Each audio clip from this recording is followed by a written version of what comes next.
Hindi sabi. Pag nakita mo yung pizza nila. Doon po akong sa loob pa lang yun ah. Parang buong counter nila dyan.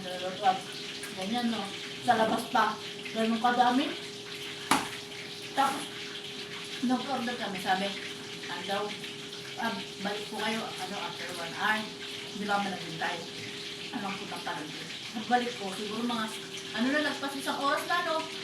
Tapos sabi niya, wala pa eh. Iba na ng tinatawag. Follow up ako. Sa mga ibang area ng kuha ng ganito. Diyan dati mga pagpanda, mga gano'n.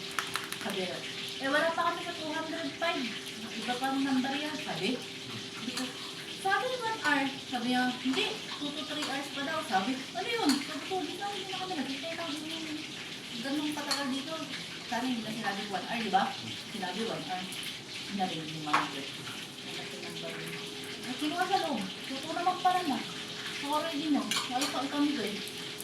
Ang gabi na nga din ito. Ang ito nakukuha.